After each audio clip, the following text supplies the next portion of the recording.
Allora, la situazione è più chiara a Portogruaro con l'arrivo del commissario. Ne parliamo con il consigliere provinciale del PDL Gianmarco Corigliano, che è collegato con noi, con Rosario Padovano.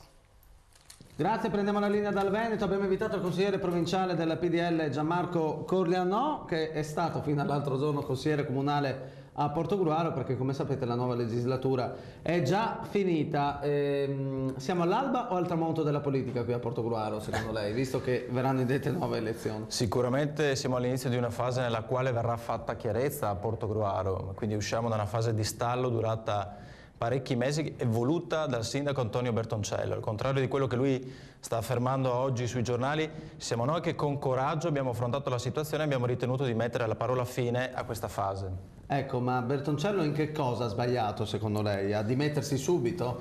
Ma subito, io dico Bertoncello santo subito, perché a guardare i giornali, a sentire le lamentazioni continue che noi vediamo anche dalla vostra televisione, sembra che noi abbiamo a che fare con un martire, invece il responsabile di questa situazione è lui. È lui il carnefice, ecco, rimanendo sempre nel campo delle metafore. Lo ripeto, chi causa del suo mal pianga se stesso. Bertoncello, da quando c'è stato l'esito elettorale al secondo turno, ha prima in tutti i modi tentato di negare il risultato elettorale e quindi anche l'affermazione del centrodestra. Beh, ma lui dice che è diventato sindaco e che ha vinto però.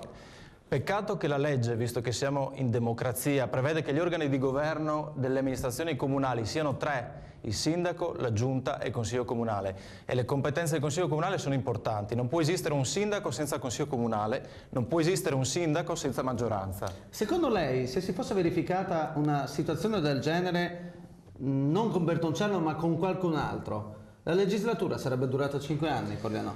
5 anni ritengo di no. Quello che si poteva fare e che noi abbiamo tentato di fare in tutti i modi è quella di trovare un'intesa, un accordo con il sindaco per fare un governo tecnico che potesse traghettare il comune fino a nuove elezioni, evitando poi l'esperienza del commissario. Ecco, ringraziamo dunque Gianmarco Corigliano, consigliere provinciale del PDL. Noi magari la prossima volta lo inviteremo per parlare di questa nuova e più esaltante avventura del Consiglio provinciale, va bene? Grazie Padovano. Grazie a lei Corigliano, arrivederci, la linea alla redazione centrale.